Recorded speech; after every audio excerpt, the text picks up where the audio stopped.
जय जोहार संगवारी हो, आप मन के हमारे चैनल में बहुत बहुत स्वागत है। संगवारी हो, जैसे कि आप मन वादा करवे कि आप मन हमारे रोज हमारे छत्तीसगढ़ के अद्भुत ऐतिहासिक और प्राकृतिक जानकारी से अवगत कराबो। तो आज आप मन बर एक अद्भुत जानकारी लेकर आए संगवारी हो, जो कि है हमारे छत्तीसगढ़ में हमन गौरी गौरव तिहार काबर मनाथन या गौरी गौरव बिहाव काबर करथन। संगवारी हो, आप मन बचपन से देखे हो कि जैसे कि दिवाली तिहार आथे, धनतेरस के दिन से ही गौरी गौरव पर्व मनाए बर चालू हो जाते। वो दिन संगवारी हमन फूल कुचरथन, माटी लाथन, तहान होला दूसरा दिन पूरा रात भर गौरी गौरव मूर्ति बनाथन और तीसरा दिन बड़े धूमधाम के साथ ठंडा कर देथन। आपो मन के दिमाग में आत हुई संगवारी हो कैसे का बात है कि प्रथा चालू हो गए गौरी गौरव के बिहाव करे के, कौन करिस, कब से होइस, तेकर जानकारी आप मन बर में लेकर आए हो संगवारी हो। तब बात कुछ ये है संगवारी हो, ये प्रथा ला चालू करिस गोड़ जनजाति मन, और जो कि आज सब जन मनाते संगवारी हो।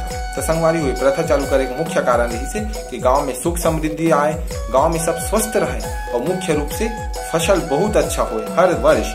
संगवारी हो, एक कारण ये प्रथा चालू करी से ईश्वर गौरी गौरव से हम प्रार्थना करथन ओ दिन संगवारी हो कि गांव में सब स्वस्थ रहे, सुखी रहे और हमारा फसल बहुत अच्छा हो। तो संगवारी हो, आप मन जानकारी कैसे लगी हमारा कमेंट बॉक्स में बताओ। अगर आप मन हमारे चैनल में नवा हो तो हमारे चैनल लाइक शेयर सब्सक्राइब करो, और अगर आप मन हमारे इंस्टाग्राम में देखा था तो फॉलो करे बस झन भूलो। बहुत बहुत धन्यवाद। जय जोहार, जय छत्तीसगढ़।